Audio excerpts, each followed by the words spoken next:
This episode of the BREWtally Speaking Podcast is brought to you by On Point Pomade. Keep your beard and hair looking on point with their line of pomades and beard oils over at onpointpomade.com. Use our code BSP15 at checkout and get 15% off your total purchase order. So thanks again to On Point Pomade for sponsoring our show.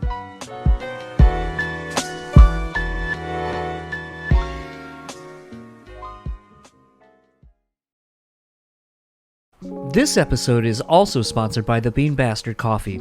Head over to thebeanbastard.com and pick up any one of their delicious hand-roasted coffees. Coffee lovers will also enjoy their hand-cut and handmade espresso candles and soaps as well. If you're in the Buffalo, New York area, head to their store located at 448 Elmwood Avenue. And thanks again to the Bean Bastard for supporting this show. BREWtally Speaking Podcast is proudly sponsored by Rockabilia.com. With over 500,000 officially licensed items in their online store, you're guaranteed to find something you need. Use our code BREW and get 10% off your total order. Now on to the show.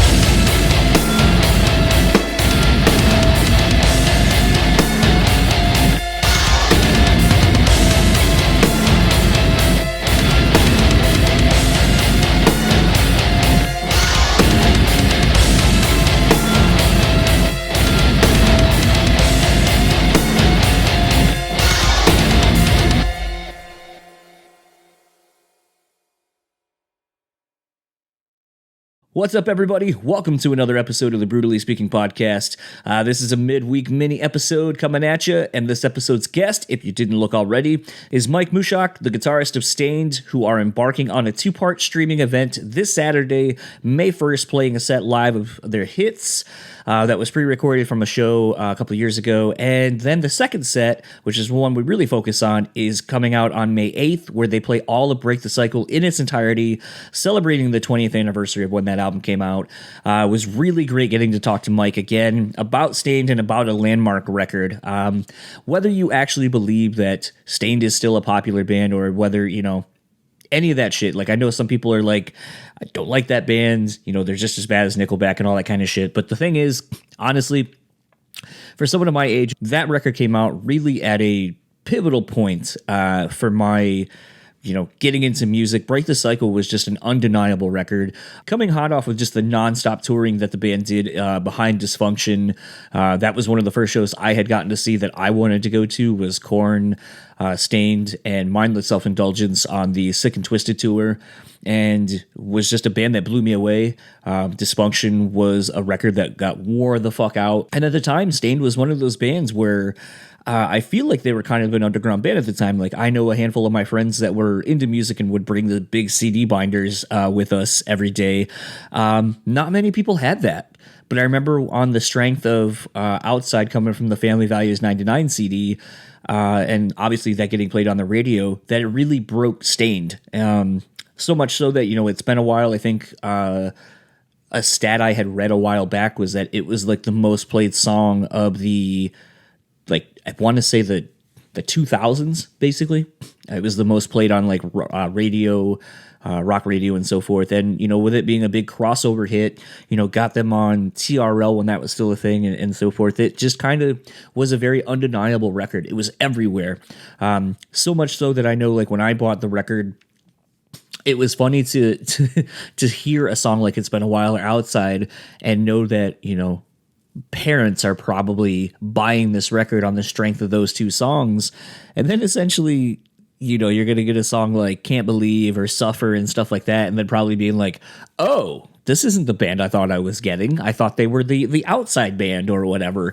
So, I think it just kind of speaks to how big Break the Cycle was. I had seen the band right before the record came out when they were touring with Godsmack, and it was just crazy to see how much the band had grown since seeing the band open for Korn on the Dysfunction album cycle. It just, I mean, you can't understate how big that record was. And, basically with the events of 9/11 happening, a lot of the songs really resonated with, I think, culturally, the country. It was one of the records I feel like, everyone was kind of looking to that broke in the mainstream, that was a very cathartic record for a lot of people. The lyrics that Aaron was talking about, and just kind of the aggression that was contained within the tracks, like I said, like a song like Can't Believe or Pressure or things like that. But, you had these giant choruses that made it more pop leaning, I guess, for some people that maybe weren't into some heavier music. So it's kind of the Trojan horse of sorts, but it was a giant fucking record. I mean, that's why it spent, I think, 4 weeks at number one. I think it went platinum pretty quickly within the first month of it being out. I think it's like certified 4 times platinum or more at this point. And it'll be really cool to see this album played in its entirety. There's a lot of songs that I haven't seen them play. And as Mike says, that the band hasn't played, and he had to figure out how to play these songs again and how they go. So I'm very much looking forward to getting into this conversation with Mike. It's very brief. That's why we're dropping it in the middle of the weekend, and to gear you up for the first live stream happening this Saturday, May 1st. And we'll talk to you on the other side of it.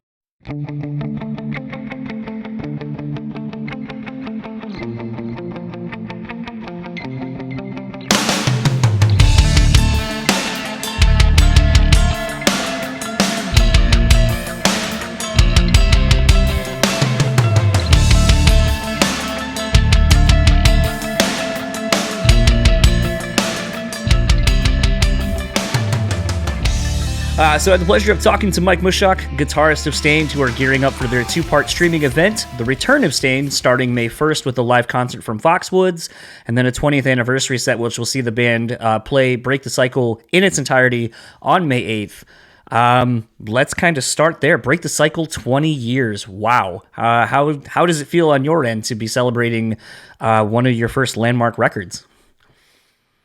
Old.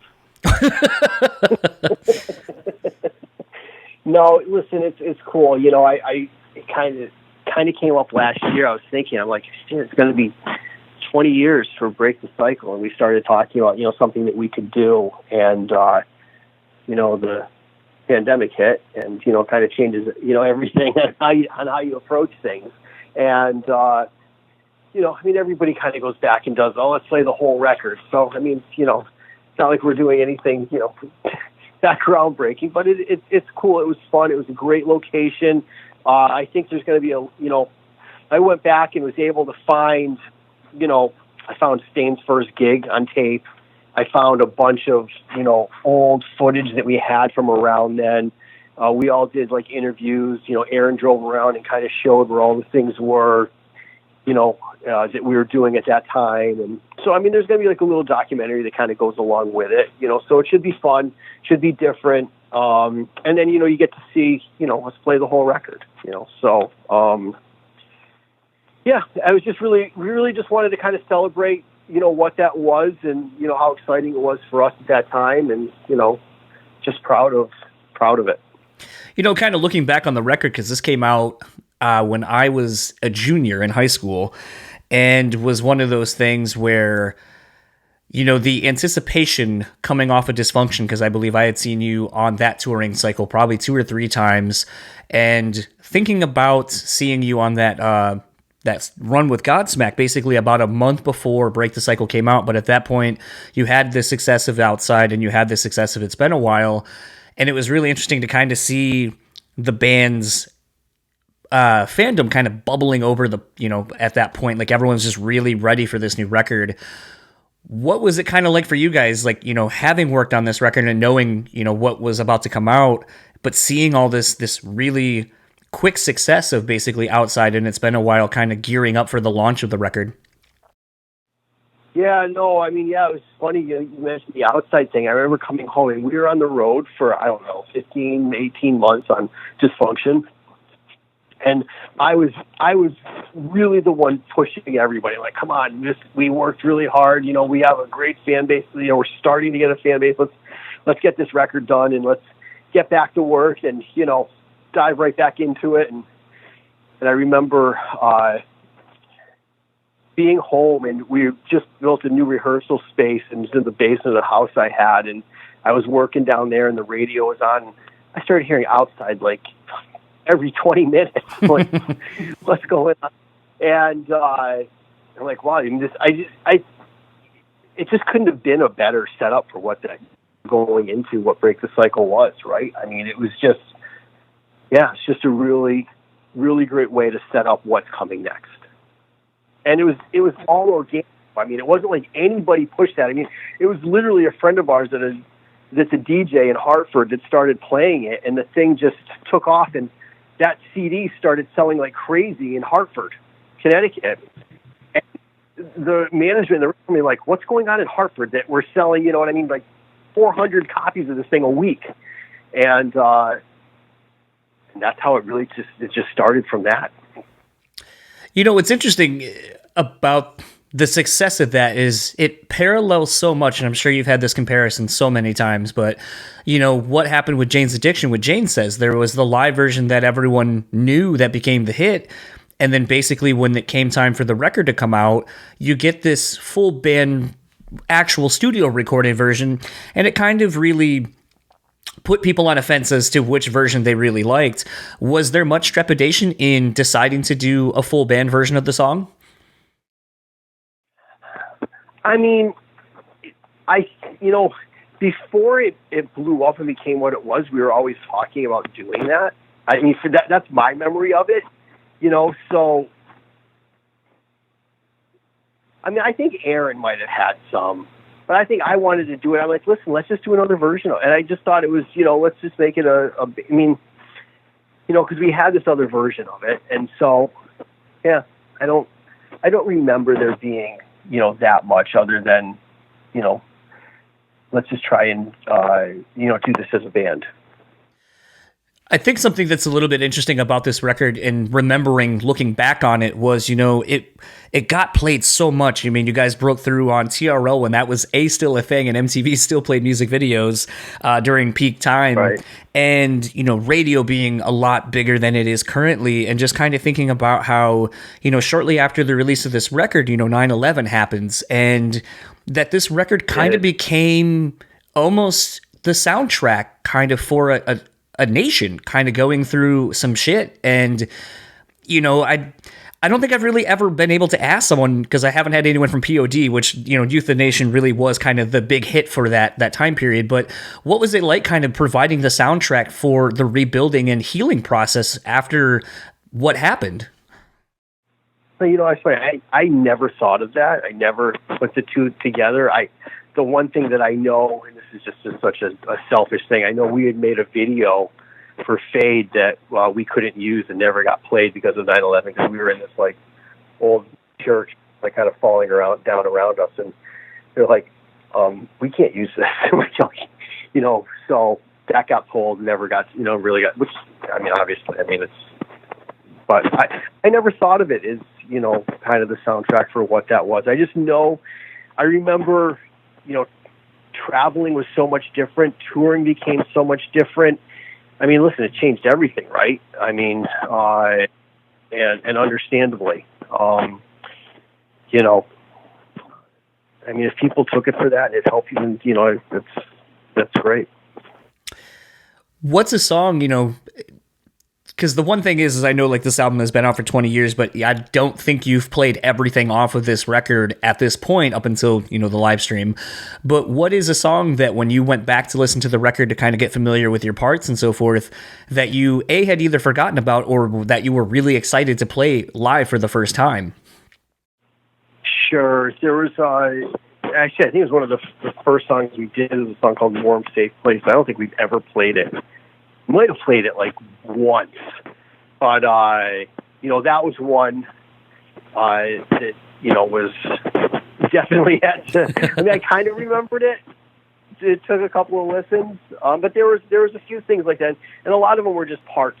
The last song, Take It, we did play for a little while, but that one definitely, and there was parts of the song. I mean, I can kind of remember the main riff, but like I had no recollection of what the bridge was. I didn't remember it at all. So, there's things that that definitely took a little bit. That kind of became my job, though. I mean, it was like, all right, I'm going to play. I'm going to get up. I'm going to play through the record. I'm going to, make sure that, I can, get through this thing, and it's, going to sound good when we finally do it. What's the funny thing about doing this too is it reminded me of some of the interesting opportunities the band had gotten. You were one of the first bands to kind of relaunch the MTV Unplugged outside of like Lauryn Hill and Jay-Z at the time, and it was really interesting to see how you tackled some of the songs acoustically from this record. Can't Believe being the biggest one that I was like, I no pun intended, can't believe you're tackling that acoustically and how is it going to sound? And it was really interesting to see how you were able to kind of change some of the songs for that set. What was a little bit of that process like for you looking back? Yeah, no, for sure. That was a lot of fun. There was a lot that went on in making that, though, and I'm not sure anybody really knows it. The first day that we were supposed to be a half-hour show, and REM was filming the same day. So they went first. And they were supposed to be done at I want to say 5 or 6. They went till 2 in the morning. And we're sitting around, and Aaron was sick. He didn't feel well. And I mean, I remember we went in to do it, and everybody was dead. He couldn't sing because he was sick to begin with. We've been sitting around all day. And it's for that reason why every time an REM song comes on, I change the station. But listen, from that came something good. They said, listen, let's do this again. Let's give you guys your own day. Let's make it an hour show. And that's what we did. And I remember we were out with Cole. Terry was a dear friend, and him and I worked on some of the the different guitar parts and secondary guitar parts, and I think that's really helped make that kind of come alive.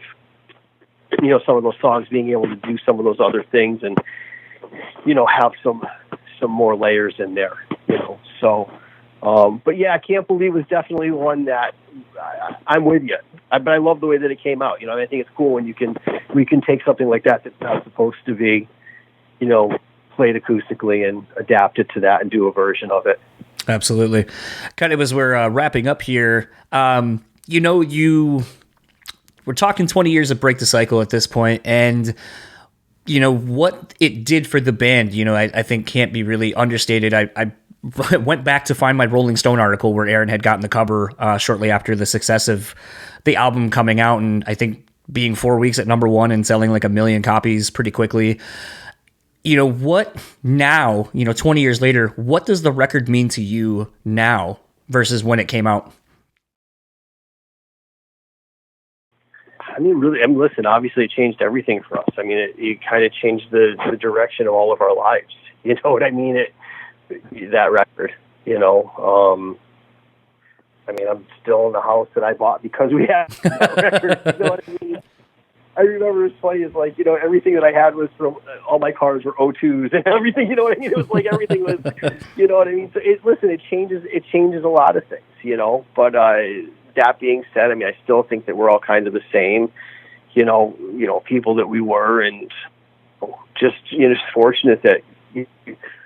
We worked hard and put out something that we believed in, and at the time, people wanted to hear it. It was great. It was a great time. It was a great experience. It was great to go out and be able to play those songs and play those shows and just kind of see the growth and know that all the hard work kind of pays off a bit. Absolutely. Last question for you, and I'm sure you're going to get this a lot today. With touring, or at least shows and festivals slowly coming back, and you guys playing, Louder Than Life 2 years ago now, I guess, at this point. Is there a possibility that maybe this Break the Cycle anniversary show is kind of one of your first tours back, possibly? Well, I don't know if we would ever go out and play the full record. I think we, us doing this pay-per-view is really probably the only time we'll ever do that.